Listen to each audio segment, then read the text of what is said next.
Ako po si Kabornok. Alamin natin.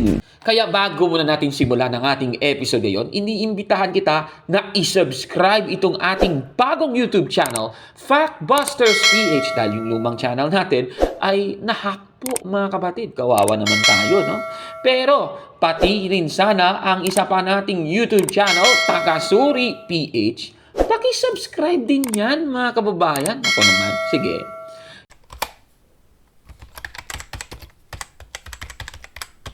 Magandang araw mga kapatid and welcome na naman sa isang bagong episode dito sa Alamin Natin. Sasagutin natin ang katanungan ni Limuel Arban. Hello po, Kabornok. Tanong ko po, may mga tao ba na maliligtas kahit hindi nila kilala si Kristo? Kung meron, anong talata sa Biblia ba ang makapagpapatunay nito? Katoliko po ako. Maraming salamat po and God bless. Ito po ang tanong ni Limuel Arban sa ating Facebook page mga kapatid. Kaya sa ating episode ngayon, alamin natin kung may tao bang maliligtas na hindi kilala ang ating Panginoong Jesucristo. Ito po ang masasabi natin. Alam naman po natin na gusto ng Diyos na tayong lahat ay maligtas. At yan po ang ating mababasa sa unang Timoteo Kapitulo 2, versikulo 4. Ganito po ang ating mababasa. Ibig niya ang lahat ng tao ay maligtas at makaalam ng katotohanan ito. Sa nabasa natin, sabi nga natin, ibig ng Diyos na ang lahat ng tao ay maligtas. At para patunayan ang aking sinasabi, yan nga ang rason kung bakit si Kristo ay namatay para sa lahat ng tao. At mababasa natin yan sa unang Timoteo Kapitulo 2, versikulo 6, na ganito po ang sabi. Inihandog niya ang kanyang buhay upang tubusin ang lahat mula sa kasalanan. Ang katotohanan ito ay pinatunayan sa takdang panahon. Maliwanag. Inihandog nga ng ating Panginoong Jesucristo ang buhay niya upang tubusin ang lahat. Klarong-klaro po ng ating nabasa. Pero may tao bang maliligtas na hindi kilala ang ating Panginoong Jesucristo?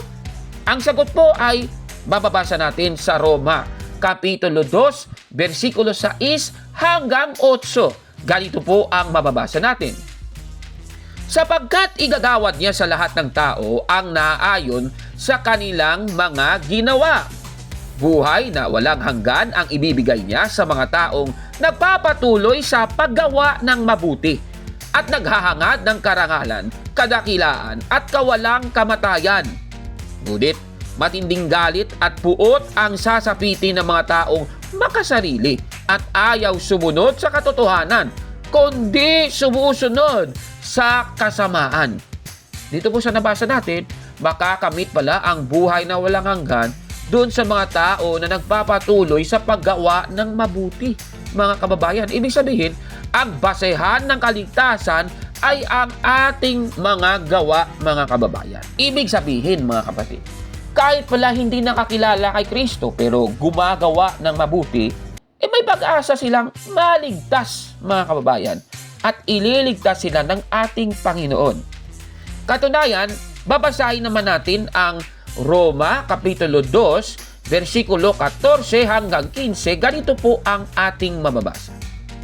Kapag ang mga hentil na hindi saklaw ng kautusan ay gumagawa batay sa panuntunan nito ayon sa kanilang likas na pag-iisip, ito'y nagiging kautusan na para sa kanila.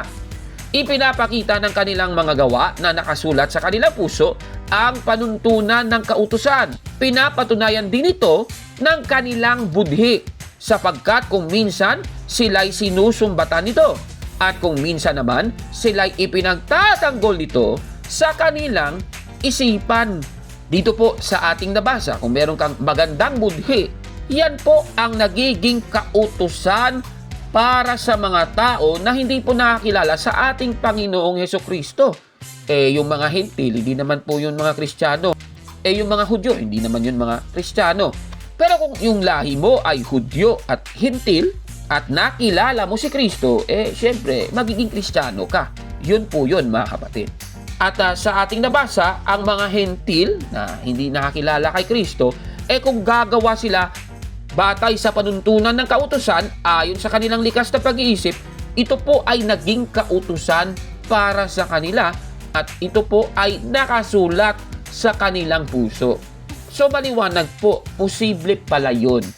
Hindi mo kilala si Kristo pero yung iyong puso maganda naman ang hangarin, maganda naman ang iyong budhi, wala naman palang problema. May pag-asa ka pong maligtas. Kaya nga sa aral ng Iglesia Katolika, sa Catechism of the Catholic Church, paragraph 847 ay ganito po ang sinasabi. Kung hindi kasalanan ang mga di nakakakilala sa Ebanghelyo ni Kristo at sa kanyang iglesia, ngunit hinahanap nila ang Diyos ng pusong tapat at nagsisikap sa kanilang buhay sa tulong ng grasya, tubdin ang kalooban ng may kapal ayon sa pahiwatig ng kanilang budhi, ay maaring magtabo ng kaligtasang walang hanggan. Maliwanag po. Yan po ang aral ng Iglesia Katolika at yan po ay nakapatay sa banal na kasulatan. Kaya ang tanong ni Limuel Arban, meron na po ba? Meron pong maliligtas na mga tao kahit hindi nila kilala ang ating Panginoong Hesukristo. Sana po ay nasagot ng maliwanag ang tanong mo, kapatid na Limuel. Ano po ang masasabi ninyo sa ating episode ngayon? Paki-comment po sa baba, mga kapatid.